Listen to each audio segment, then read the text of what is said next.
itself, which consists of a 4-story residential use building along 53 Salem Street, and then primarily a commercial building along Cross Street and Hanover Street.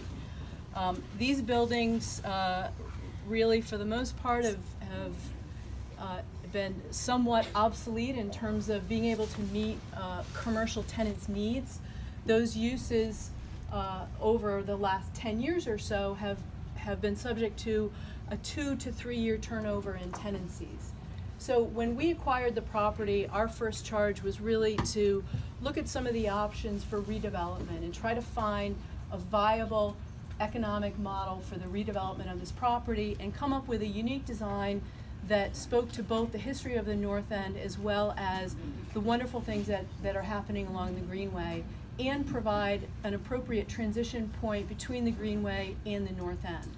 So as part of that process, we recognized that we really needed to do something special in the public realm. And I'll just go to our tape.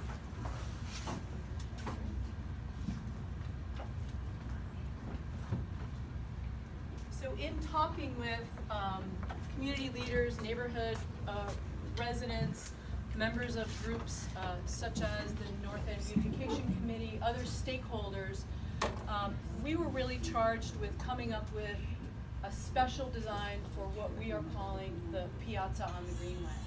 And this includes a number of things, as well as a proposed Italian heritage monument, which is a concept that we came up with, a landscape architect, a sign designer, architect, and an architectural historian, which commemorates the Italian heritage of the North End.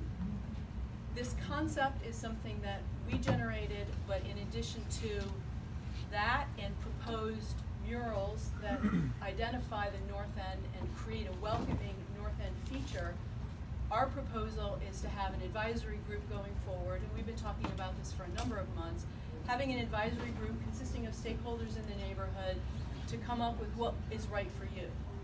We have placeholders, we have ideas, but we want input, and that's something that will continue to take place over the next several months to a year until we're ready for construction in the piazza. In the interim, however, we've received approval from the Public Improvement Commission in the City of Boston to relocate the Freedom Trail, move it more towards the center. As part of that process, the City of Boston suggested that that area be closed entirely to vehicles. You may know now that it's signed for emergency vehicles only. The proposal is to have a separate access point for emergency vehicles, but not have the large curb cut opening that's out there today, which encourages a lot of illegal loading activities, a lot of illegal parking activities. So this area will be closed entirely to vehicles and will be an opportunity for a pedestrian gathering space. This is exactly what was intended as part of the Greenway Overlay District, which is a zoning district which controls land uses on the ground level within this area. The goal of the Greenway Overlay District is to activate that public realm. And so as part of that process, we are proposing enhanced landscaping, outdoor seating, both public and for our proposed tenants.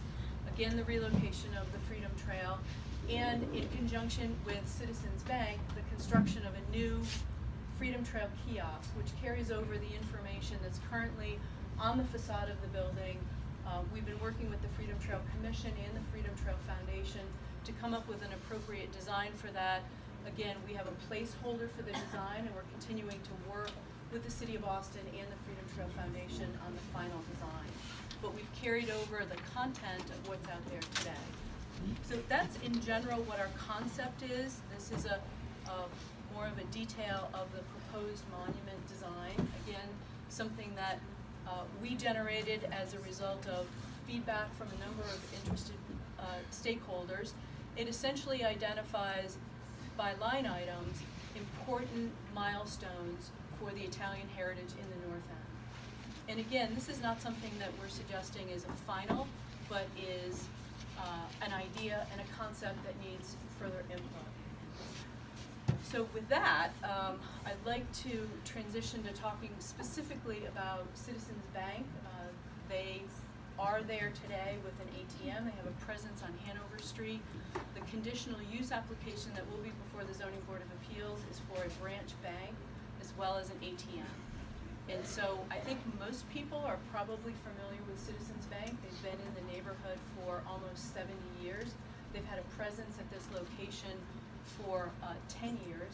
But if there are any specific questions for Citizens Bank, we have representatives here today from Citizens that can speak to those issues. Samantha Bergner and Amanda. Can you speak louder, please? There's a lot of people back there who can't hear you. Do we have any specific questions related to the Citizens Bank conditional use permit application, which is for an ATM as well as a branch bank? Please speak up so that all of us can hear what you're saying.